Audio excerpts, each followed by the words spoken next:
ప్రభుత్వం వస్తే మా బ్రతుకులు మారుతాయి, మాకు ఉద్యోగాలు వస్తాయి అనేటువంటి ఒకే ఒక లక్ష్యంతో వీళ్ళందరూ కూడా నిరుద్యోగులందరూ కూడా గ్రామాన మండలాన ప్రచారం చేసి ప్రభుత్వాన్ని తీసుకొచ్చింది.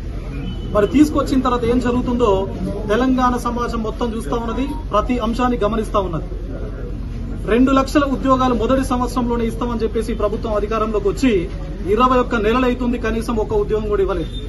ముఖ్యమంత్రి గారు ప్రతి సభలో ప్రతి సమావేశం లోపల ఏకధాటిగా ఊకదంపుడు ఉపన్యాసాలు మాట్లాడుకుంటూ 60,000 ఉద్యోగాలు ఇచ్చినాం, 60,000 ఉద్యోగాలు ఇచ్చినాం అని చెప్పేసి చెప్తా ఉన్నారు. 60,000 కాదు కదా, ఈ ప్రభుత్వం వచ్చిన తర్వాత 6,000 నోటిఫికేషన్లు కూడా ఇప్పటివరకు ఇవ్వలేదు ఉద్యోగాలు. మరి ఇలాంటి కాంటెక్స్ లోపల ఉద్యోగాల సాధన లక్ష్యంగా గతం నుంచి పనిచేస్తున్నటువంటి మేమందరం కూడా మరి అశోక్ గారు గత 6 రోజుల నుండి ఇండెఫినిట్ స్ట్రైక్ చేస్తా ఉన్నారు, హంగర్ స్ట్రైక్.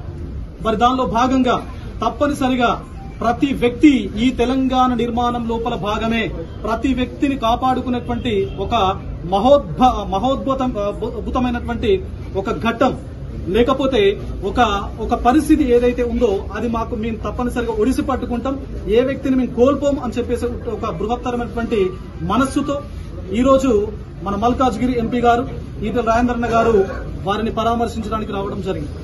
ఇది చాలా దారుణం వాస్తవానికి.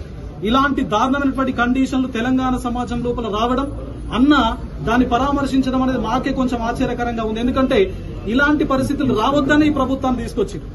మరి ఇలాంటి కాంటెక్స్ లోపల ఈ ప్రభుత్వాన్ని తప్పనిసరిగా మనం చెల్లుమనే విధంగా రేపు జరగబోయేటువంటి లోకల్ బాడీస్ గాని భవిష్యత్తు లోపల తప్పనిసరిగా నిరుద్యోగ సమాజం మొత్తం కూడా అన్న వెంట ఉంటది. తప్పనిసరిగా నడుస్తాం, న్యాయం కోసం ఎక్కడికైనా వస్తాం. తప్పనిసరిగా ప్రభుత్వం ఇమీడియట్ గా స్పందించి, ఎవరు కూడా ఇక్కడ అసలు ఎక్విప్మెంట్ లేదు, డాక్టర్ సూపర్విజన్ ప్రాపర్ గా లేదు, ఎవరిని కూడా నిరుద్యోగులు లోపలికి ఎంటర్ చేయడం లేదు, పోలీసుల పహారా లోపల ఈ హాస్పిటల్ అనేది ఉన్నది, కాంగ్రెస్ పార్టీ పహారా లోపల ఉన్నది. మరి ఇప్పటి వరకు ఏ ప్రభుత్వ అధికారి గాని లేకపోతే ప్రభుత్వ నాయకుడు గాని ఇక్కడికి వచ్చి పరామర్శించి ఒక స్పష్టమైనటువంటి హామీ నిరుద్యోగులకు సంబంధించి ఇవ్వలేదు. కేవలం వచ్చిరు, కొంతమంది లీడర్లు మాత్రమే వచ్చిరు. మరి వారిని అశోక్ గారిని రిక్వెస్ట్ చేసిరు. ఎందుకంటే 6 రోజులు అవుతుంది, క్రియాటినిన్ లెవెల్స్ పెరుగుతున్నాయి, కిడ్నీ ఫంక్షనింగ్ అనేది దెబ్బతిన్నది, తప్పనిసరిగా నువ్వు నిరాహార దీక్ష బంద్ చేయి అని చెప్పేసి రిక్వెస్ట్ చేసిరు. అయినప్పటికీ కూడా ఎట్టి పరిస్థితుల లోపల నేను దీక్షను విరమించేది లేదు, ఇంకొక 4-5 రోజులు లేదా వారం రోజులు తప్పనిసరిగా చేస్తా, నిరుద్యోగుల పక్షాన్ని నేను ఉంటానని చెప్పేసి వారు చెప్పారు. సో మరి మనకు పెద్ద మనసు చేసుకొని వచ్చినటువంటి ఈటెల రాజేంద్రన్నకి యావత్ తెలంగాణ నిరుద్యోగ పక్షాన, మా పక్షాన ప్రత్యేకమైనటువంటి ధన్యవాదాలు తెలుపుతా ఉన్నా. ధన్యవాదాలు. Thank you. ప్రసన్న గారు చెప్పినట్టుగా తెలంగాణ రాష్ట్రంలో విద్యార్థుల దౌర్భాగ్యం ఏంటంటే చదవడానికి ఉద్యమం, చదువుకోవడానికి ఉద్యమం, నోటిఫికేషన్లు వస్తాయని చెప్పి 5 సంవత్సరాలు 10 సంవత్సరాలు లైబ్రరీలలో ఉండి 42-43 డిగ్రీల ఎర్రటి ఎండలలో కూడా ఉండి లేని తిరుగుడు చదవడం, నోటిఫికేషన్ల కోసం ఉద్యమం, నోటిఫికేషన్లు పడిన తర్వాత రిజల్ట్ కోసం ఉద్యమం, రిజల్ట్ వచ్చిన తర్వాత అవకతవకల మీద ఉద్యమం, ఉద్యమానికి తలొగ్గకపోతే చివరికి కోర్టు మెట్లెక్కి మొన్ననే నిరుద్యోగ యువత సాధించుకున్న విజయం మీరు చూశారు. ఇంతకు ప్రసన్న గారు చెప్పినట్టుగా ఈ ప్రభుత్వం వచ్చిన తర్వాత ఫ్రెష్ నోటిఫికేషన్ పెద్దగా వేయలేదు.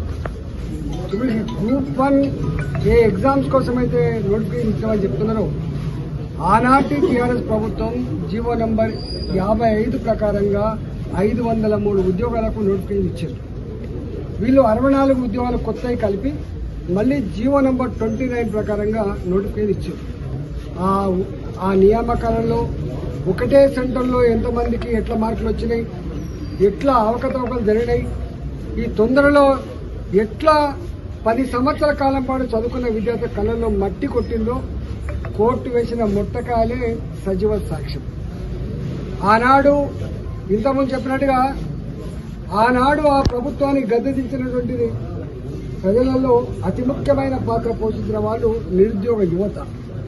ఎవ్రీ 6 months కోసం సమీక్షిస్తాం, డిపార్ట్మెంట్ల వారీగా ఉద్యోగాలు ఎన్నున్నాయో బయట పెడతాం, వెంటనే ఎప్పటికప్పుడు నోటిఫికేషన్లు ఇస్తాం, భర్తీ చేస్తామని చెప్పి ప్రగల్భాలు పలికిన ప్రభుత్వం ఇవాళ ఎక్కడ 2 సంవత్సరాలు గడిచినప్పటికీ కూడా ఎక్కడ వేసిన గొంగళికి అక్కడనే ఉంది తప్ప ఇప్పటి వరకు ఆ ప్రయత్నం జరగట్లేదు.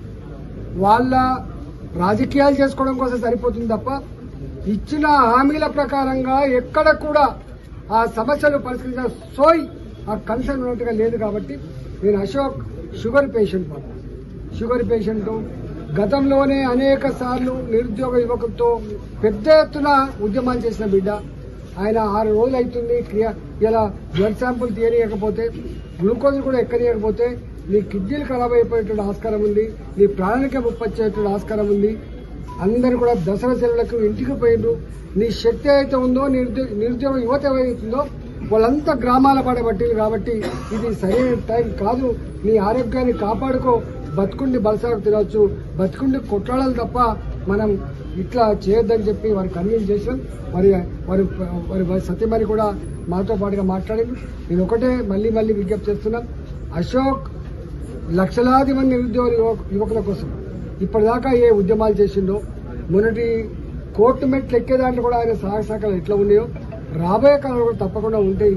తెలంగాణ సమాజం అశోక్ని ఒక ఉద్యమకారుడిగా, నిరుద్యోగ సమస్య పరిష్కారంలో కొట్లాడుతున్నటువంటి వాడిగా చూస్తా ఉంది. కాబట్టి అశోక్ ని అప్పీల్ చేసినాం.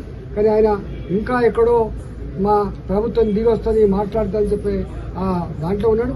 నాకు తెలిసి ప్రభుత్వానికి గత సోయి కానీ గత కన్సర్న్ కానీ అయ్యో నిరుద్యోగ సమస్య మీద చేస్తున్నాడు, ఆయన ఇంతకుముందు ఉద్యమకారుడు, ఆయన వెనకాల లక్షల మంది పోరాటం ఉందనేటువంటి భావన ఉంటే తప్పకుండా ప్రభుత్వం తక్షణమే ఆయన కన్విన్స్ చేసి హామీ ఇచ్చి విత్డ్రా చేయించాలని చెప్పి మేము డిమాండ్ చేస్తాం.